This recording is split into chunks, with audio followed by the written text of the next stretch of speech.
Hello students, welcome back to our channel.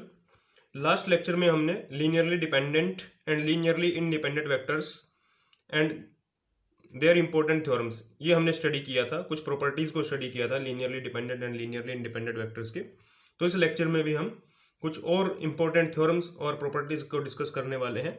तो first theorem देखिए, if x1 x2 xn are linearly independent vectors, but x1 x2 xn and y are linearly dependent, then y is a linear combination of x1 x2 xn and conversely। तो पहले result का meaning समझते हैं क्या है। देखिए आपको क्या गिवन है, x1 x2 xn linearly independent vectors हैं। इनमें आपने एक वेक्टर और इंसर्ट कर दिया, इस सेट के अंदर एक वेक्टर और डाल दिया y। ऐसा करने से वो लीनियरली डिपेंडेंट हो जाता है सेट। जो सेट ओरिजिनली लीनियरली इंडिपेंडेंट था, वेक्टर डालने से वो डिपेंडेंट हो गया।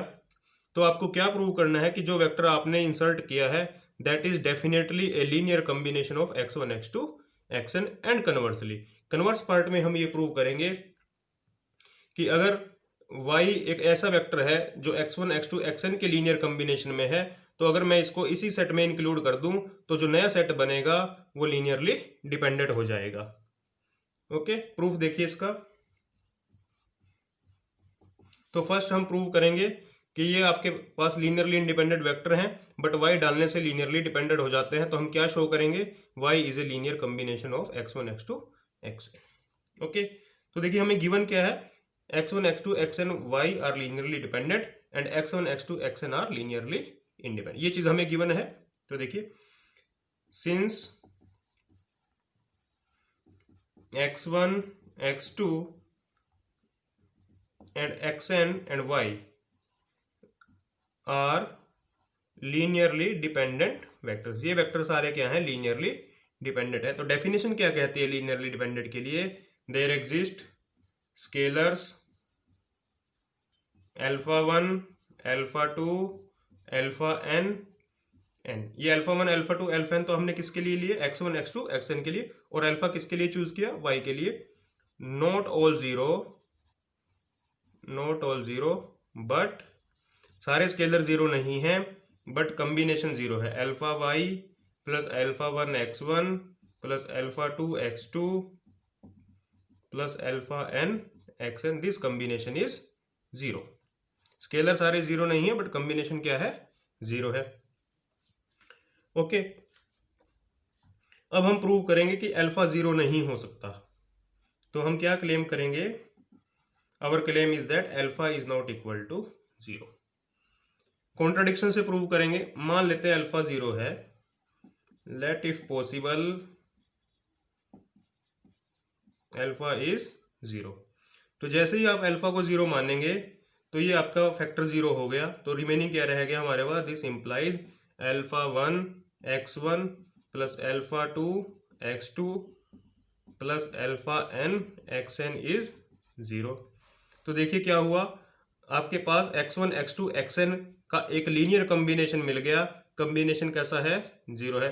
बट आप जानते हैं, ये आपको गिवन है कि x1 x2 xn क्या है, लीनियरली इंडिपेंडेंट है। तो जब भी इनका कॉम्बिनेशन जीरो होगा, सारे स्केलर कैसे आएंगे, जीरो। ये लीनियरली इंडिपेंडेंट की डेफिनेशन से आया।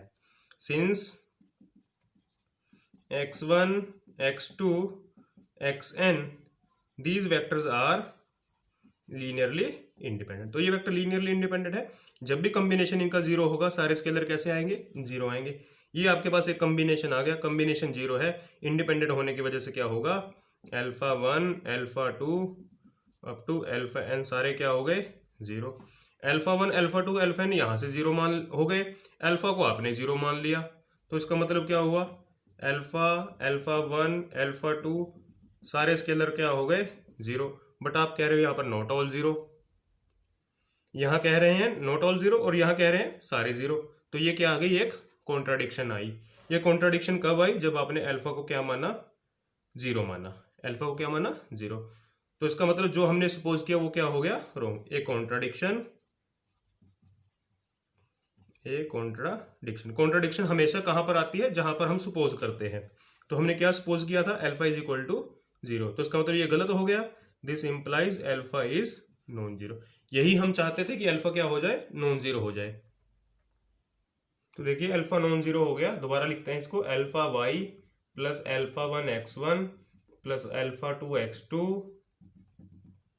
Plus alpha n xn is equal to 0। Alpha non zero है, तो नॉन जीरो होने का एडवांटेज क्या है, आप इसको लेफ्ट साइड में रखें और इनको बाकी को शिफ्ट कर दें। This implies alpha y is equal to minus alpha 1x1 minus alpha 2x2 up to minus alpha n xn।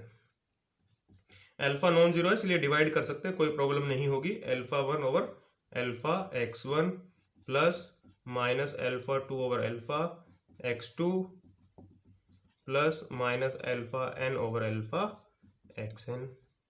तो इसको आप बीटा 1 मान लें, beta 1 x1 plus beta 2 x2 plus beta n xn। इसको बीटा 1 कहा हमने, इसको बीटा 2 और इसको बीटा n। तो बीटा आइज क्या है, beta i's is equal to minus alpha i over alpha.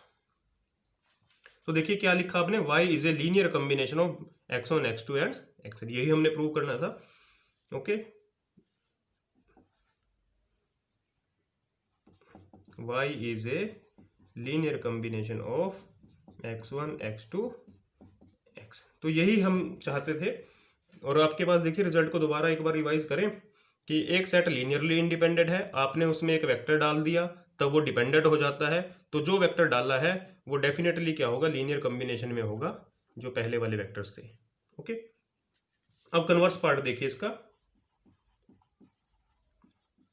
Conversely suppose that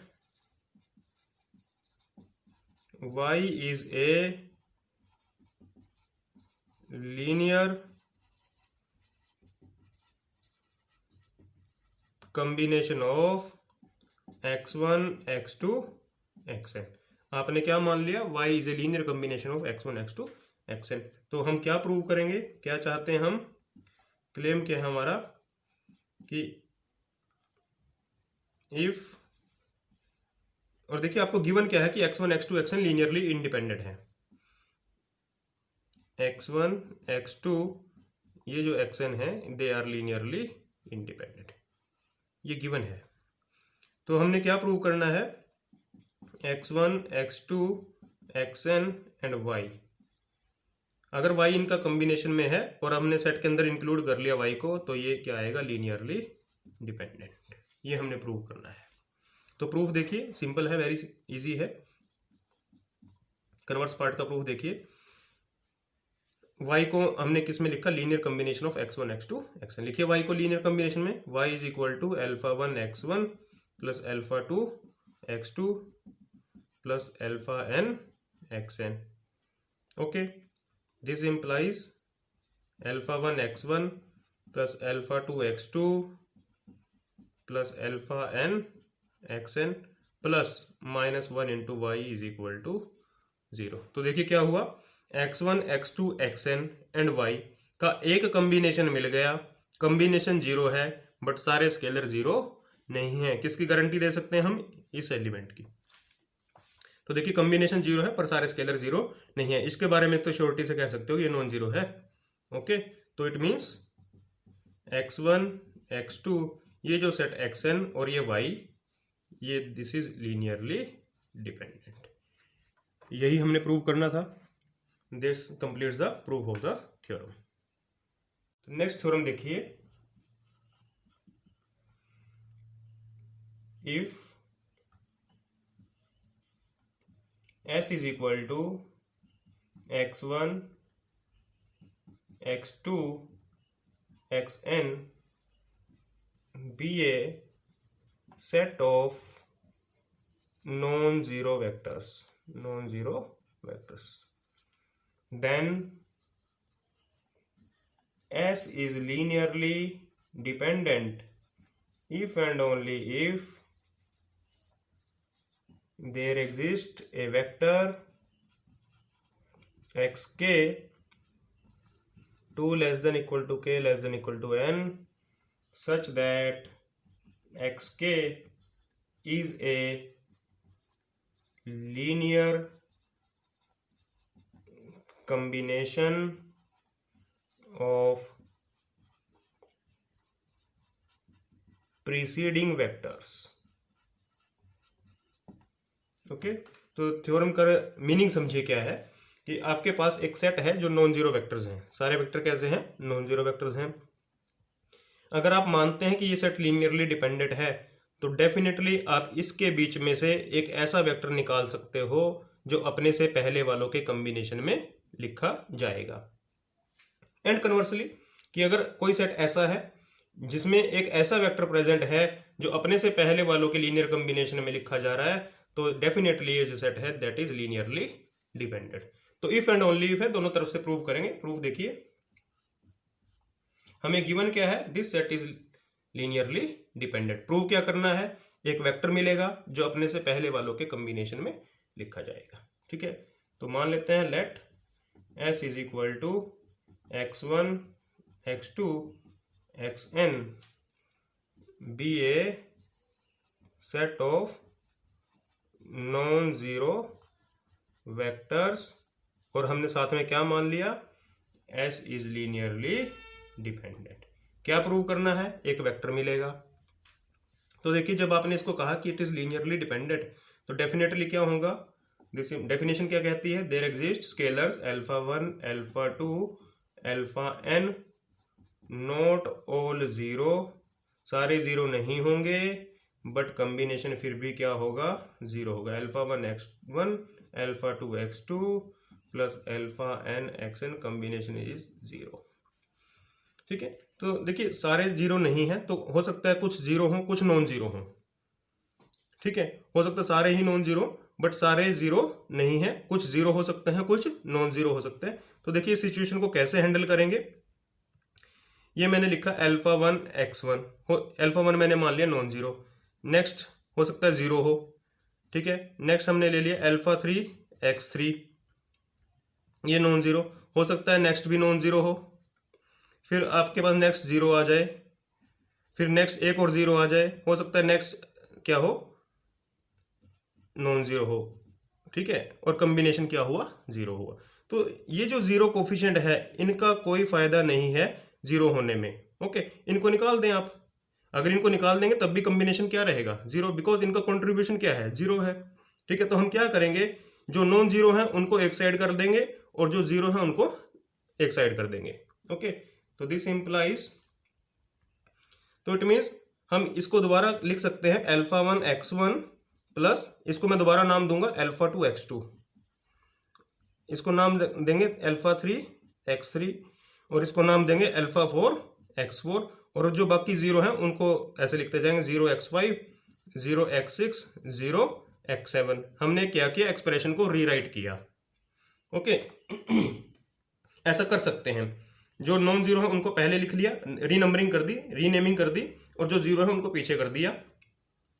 तो इस यहां से ये समझिए कि आप एक ऐसा इंटीजर फाइंड आउट कर सकते हो, पॉजिटिव इंटीजर, कि उसके आगे सारे स्केलर क्या होंगे?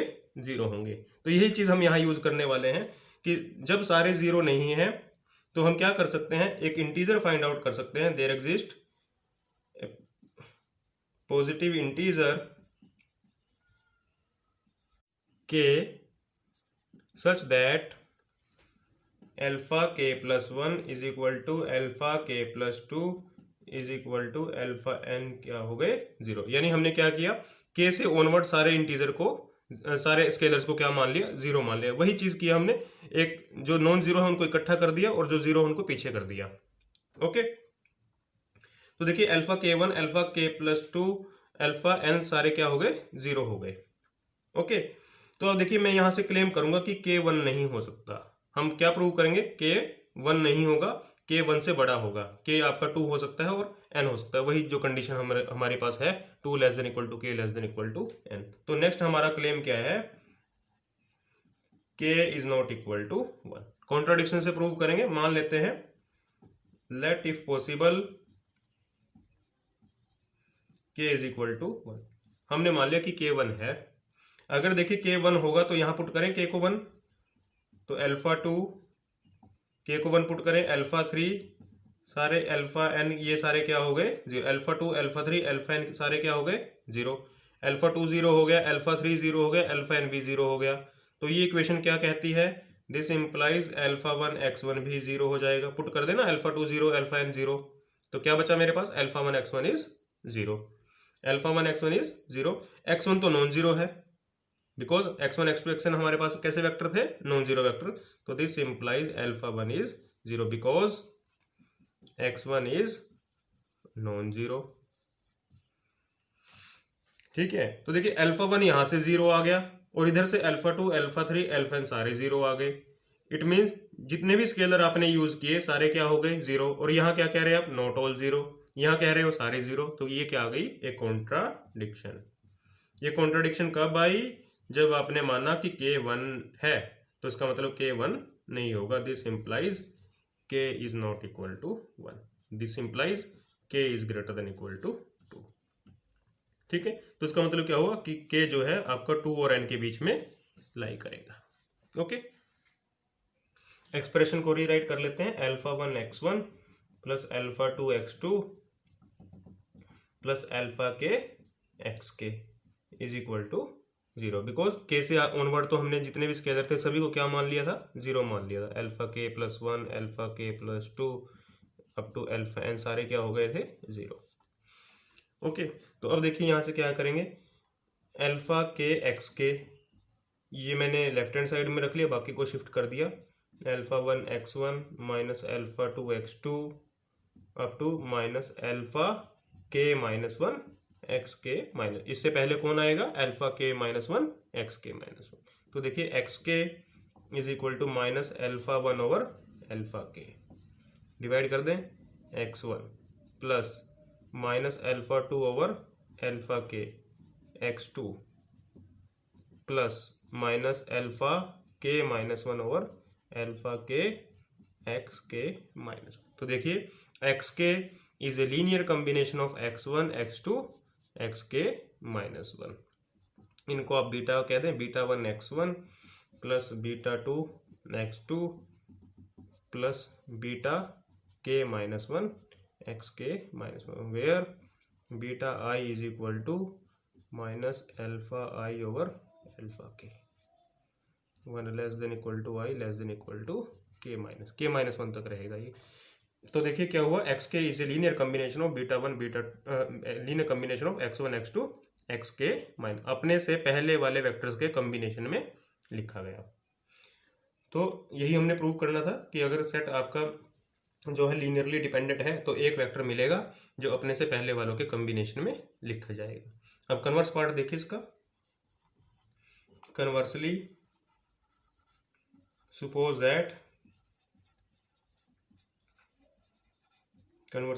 that there exists a vector xk, there exists a vector xk 2 less than equal to k less than equal to n such that xk is a linear combination of x1 x2 xk minus. हमने क्या मान लिया कि एक vector ऐसा है जो अपने से पहले वालों के कॉम्बिनेशन में है। हमने क्या प्रूव करना है, जिस सेट के अंदर ये वेक्टर होगा वो सेट कैसा होगा, लीनियरली डिपेंडेंट। ठीक है, तो क्लेम क्या है हमारा,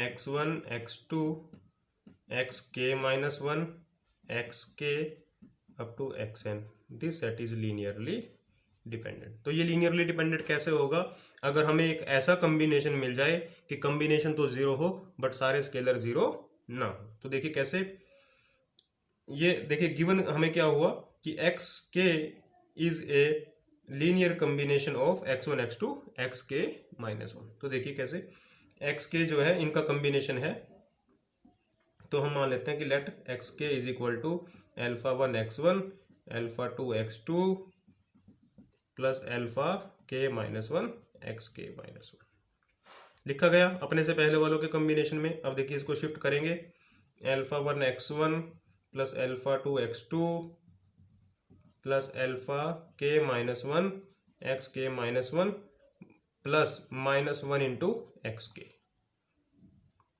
इक्वल टू 0। पर हमें तो किन के कॉम्बिनेशन किन को प्रूव करना है, n तक लेके जाना है इसको। ओके, तो इसमें क्या करेंगे, α1 x1 plus α2 x2 plus αk -1 xk -1 plus -1 into xk, जो रह गए उनको 0 0 करते जाएं, 0 xk प्लस 1 अप टू 0 इंटू xn, तब भी क्या रहेगा, 0 रहेगा। ओके, तो देखिए लीनियर कॉम्बिनेशन 0 हुआ, बट सारे स्केलर 0 नहीं है, बिकॉज ये -1 प्रेजेंट है। इसकी वजह से हम कह सकते हैं कि सारे स्केलर 0 नहीं है, बट कॉम्बिनेशन क्या है, 0 है। तो this implies the set x1 x2 including xk up to xn is linearly dependent. Okay, तो ये इंपॉर्टेंट रिजल्ट था।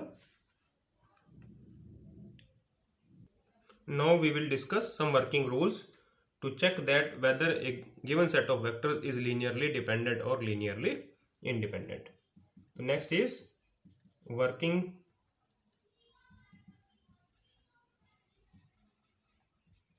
to check that these vectors x1, x2, xn are linearly dependent और लीनियरली इंडिपेंडेंट। तो next हम लोग क्या discuss करने वाले हैं कि जो वेक्टर्स आपको गिवन है उनको आप चेक करना चाहते हैं लीनियरली डिपेंडेंट है या लीनियरली इंडिपेंडेंट, तो क्या मेथड हम अडॉप्ट कर सकते हैं। तो फर्स्ट मेथड क्या है, मेथड 1, आपने क्या करना है, जो वेक्टर आपको गिवन है उनका कॉम्बिनेशन बनाए, कॉम्बिनेशन को 0 रखें। चूज स्केलर्स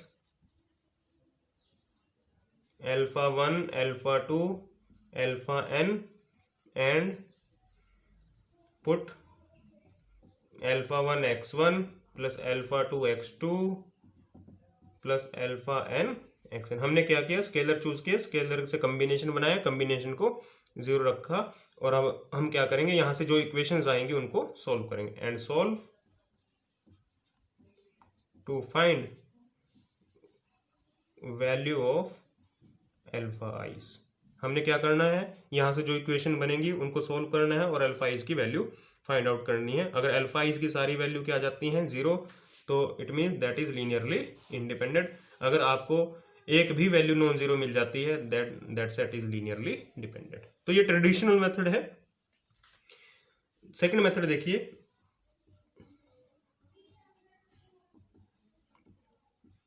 क्या करेंगे, हम एक मैट्रिक्स कंस्ट्रक्ट करेंगे। कंस्ट्रक्ट ए मैट्रिक्स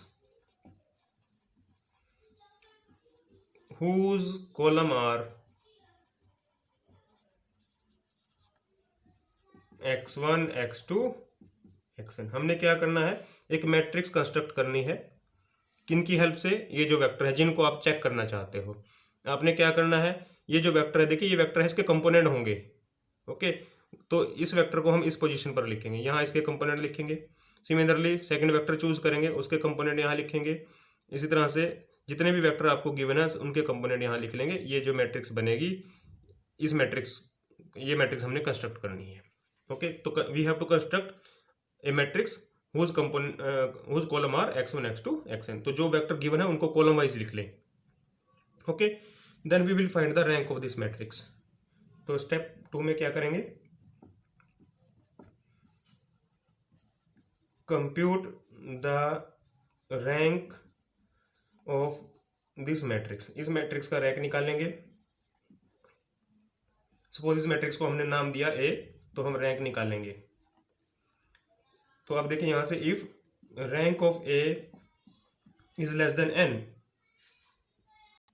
अगर मैट्रिक्स का रैंक n से लेस देन आ जाता है, n क्या है, नंबर ऑफ वेक्टर्स, कितने वेक्टर्स हैं, उनसे लेस देन आ जाए, then the vectors x1 x2 xn are linearly dependent, and if rank of a is equal to n, number of vectors के इक्वल आ जाए, then they will be linearly independent. Okay, तो ये बड़ा इजी मेथड है। आपने क्या करना है, जो वेक्टर्स गिवन है उनको कॉलम की फॉर्म में लिखें, उस मैट्रिक्स का रैंक निकाल लें, रैंक नंबर ऑफ वेक्टर से कम आ जाता है तो linearly dependent, number of vector के इक्वल आ जाता है then they are linearly independent. Okay, तो अब आपके माइंड में ये क्वेश्चन आया होगा कि रैंक कैसे निकालना है। आप डायरेक्ट मेथड, माइनस वाले मेथड से भी निकाल सकते हैं, आप रो एक्लन फॉर्म से भी निकाल सकते हैं, आप नॉर्मल फॉर्म से भी रैंक निकाल सकते हैं।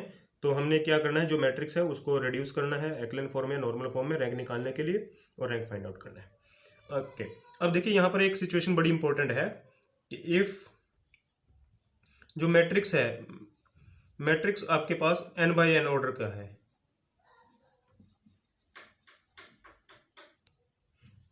n बाई n, अगर मैट्रिक्स का ऑर्डर n बाई n है, इट मीन मैट्रिक्स अगर स्क्वायर है, तो यहां से जो रैंक निकालना है वो बड़ा इजी है। कैसे कि if determinant of this matrix is 0 then rank of a is less than n। अगर मैट्रिक्स का डिटर्मिनेंट 0 आएगा तो रैंक डेफिनेटली क्या होगा, लेस देन n। तो डिटर्मिनेंट से पता कर सकते हैं रैंक के बारे में, अगर मैट्रिक्स कैसी है, स्क्वायर है तो। और देखिए जब रैंक डिटर्मिनेंट 0 हो गया तो रैंक n से छोटा हो गया, दिस इंप्लाइज जो वेक्टर्स हैं वो क्या हो गए, लीनियरली डिपेंडेंट। इस केस में क्या हो जाएंगे, अगर डिटर्मिनेंट 0 हो जाए तो लीनियरली डिपेंडेंट, और अगर डिटर्मिनेंट नॉन जीरो होगा तब देखिए क्या होगा, if determinant a is non zero then rank of a exactly कितना होगा, n होगा। और इस केस में जो वेक्टर्स हैं x1 x2 xn ये कैसे होंगे, लीनियरली इंडिपेंडेंट। तो डिटर्मिनेंट से भी फाइंड आउट कर सकते हैं, बट मैट्रिक्स का ऑर्डर क्या आना चाहिए आपको, बस स्क्वायर मैट्रिक्स आनी चाहिए। अगर डिटर्मिनेंट 0 है तो लीनियरली डिपेंडेंट, और अगर डिटर्मिनेंट नॉन जीरो है then that is linearly independent. अब हम इसी टेक्निक को यूज करेंगे क्वेश्चंस को कंप्यूट करने में, कि अगर आपके पास वेक्टर गिवन है उनको कैसे चेक करेंगे कि लीनियरली डिपेंडेंट है या लीनियरली इंडिपेंडेंट। तो फर्स्ट एग्जांपल देखिए, show that the set 1 2 0 0 3 1 minus 1 0 1 is linearly independent। तो पहले हम जो ट्रेडिशनल यूजुअल मेथड है उससे बाय डेफिनेशन चेक करेंगे इसको, फिर मैट्रिक्स मेथड से चेक करेंगे। तो सॉल्यूशन देखिए इसका, तो डेफिनेशन से कैसे करेंगे, हम क्या करेंगे, स्केलर चूज करेंगे, अल्फा 1 इसके लिए, अल्फा 2 इसके लिए और अल्फा 3 इसके लिए, कॉम्बिनेशन बनाएंगे, कॉम्बिनेशन को 0 रखेंगे और सॉल्व करेंगे। Let alpha 1 alpha 2 alpha 3 be scalars such that alpha 1 1 2 0 plus alpha 2 0 3 1 plus alpha 3 minus 1 0 1, this linear combination is 0। Equation बनाएं, alpha 1 minus alpha 3 is 0, 2 alpha 1 plus 3 alpha 2 is 0। Third equation क्या बनेगी, alpha 1 into 0 alpha 2 plus alpha 3 is 0।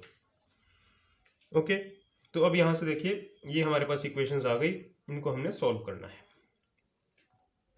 Okay, तो यहाँ से अगर मैं यहाँ से अल्फा 1 की वैल्यू निकाल लूँ, alpha 1 is equal to alpha 3।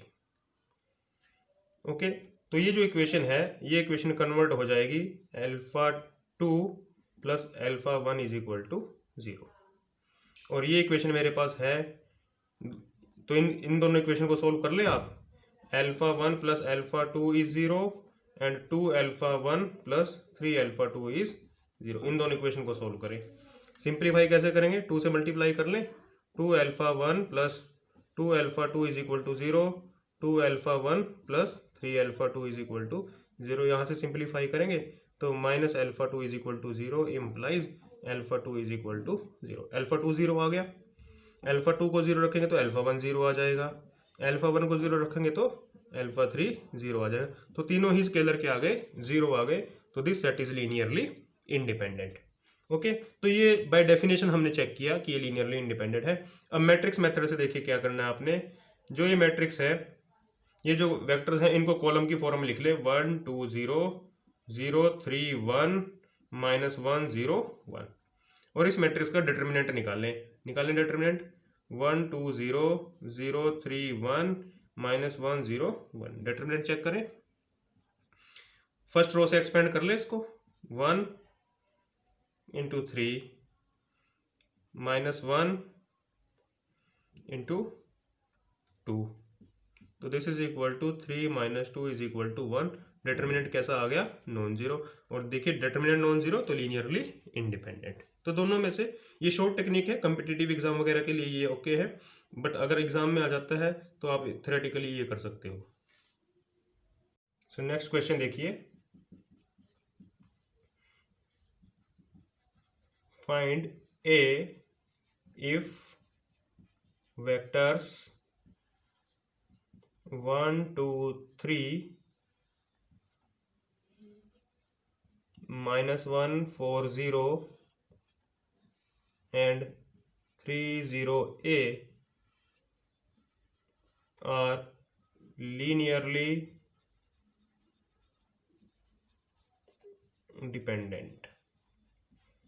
तो ये क्वेश्चन देखिए क्या है, आपके पास वेक्टर गिवन है, ये मानते हुए कि ये वेक्टर लीनियरली डिपेंडेंट है, आपने क्या करना है, ए की वैल्यू फाइंड आउट करनी है। ठीक है, तो सॉल्यूशन देखिए। अभी क्या करेंगे हम, यहां से एक मैट्रिक्स बनाएंगे ए, जिसके कॉलम क्या है 1 2 3 -1 4 0 3 0। ये मैट्रिक्स हमने बनाया इनकी हेल्प से। ये जो वेक्टर गिवन थे उनको कॉलम वाइज लिखा और मैट्रिक्स आ गया आपके पास। अगर इस मैट्रिक्स का डिटर्मिनेंट 0 होगा तभी ये वेक्टर क्या होंगे, लीनियरली डिपेंडेंट। तो हमने क्या माना है कि ये वेक्टर लीनियरली डिपेंडेंट है, तो हमने क्या करना पड़ेगा, हमें इस मैट्रिक्स के डिटर्मिनेंट को 0 रखना पड़ेगा। Since vectors are linearly dependent, therefore जो डिटर्मिनेंट होगा वो 0 आएगा। 1 2 3 -1 4 0 3 0 ये डिटर्मिनेंट क्या आएगा, 0 आएगा। ओके, डिटर्मिनेंट निकालिए, डिटर्मिनेंट की वैल्यू को 0 रखिए, ए की वैल्यू आएगी। ओके, तो हम क्या करते हैं, एक्सपेंड कर लेते हैं इसको, इस कॉलम से एक्सपेंड कर लें। ये पोजीशन कौन सा है, 1 3 पोजीशन है। ओके, तो इसके साथ तो प्लस आएगा, ये रो जाएगी और ये कॉलम जाएगा, दिस इंटू दिस -12। ओके, ये एलिमेंट कौन सा है, 8 2 3, 0 रहेगा, कोई फर्क नहीं पड़ता। यहाँ से देखिए ये एलिमेंट कौन सा, A 3 3, इसके साथ भी क्या आएगा, प्लस आएगा। ये रो गई और ये कॉलम गया, तो ये आ गया मेरे पास 4 + 2 इज इक्वल टू 0। तो देखिए यहाँ से क्या हुआ, -36 + 6a is equal to 0, and this implies 6a is equal to 36 and this implies a is equal to 6। तो अगर हम a को यहाँ 6 रखेंगे तो ये जो वेक्टर्स हैं दे will be linearly dependent. Okay, एक एग्जांपल और देखिए, find p if vectors 1 -1 3 1 p 3 and 1 0 1 are linearly dependent. तो सेम क्वेश्चन है, हम क्या करेंगे, यहां से मैट्रिक्स बनाएंगे, वेक्टर्स आपको लीनियरली डिपेंडेंट चाहिए तो डिटर्मिनेंट को 0 रखेंगे, सॉल्यूशन आएगा। तो देखिए, vectors are linearly dependent if the determinant 1 -1 3 1 p 3 1 0 1, this determinant is 0। Okay, expand करें, थर्ड कॉलम से एक्सपेंड कर ले, 1 ये कॉलम जाएगा, ये रो जाएगी -3 प्लस 1, ये रो जाएगी, ये कॉलम जाएगा p plus 1, this must be equal to 0। Simplify करें, -3 plus p plus 1 is equal to 0। This implies -2p -2 is equal to 0, and this implies -2p is equal to 2, and this implies p is equal to -1। Okay, तो that's all from my side. अगर आपको lecture अच्छा लगा है तो comment box में ज़रूर लिखिएगा। हमारे चैनल को लाइक कीजिए, शेयर कीजिए और सब्सक्राइब कीजिए। Thank you.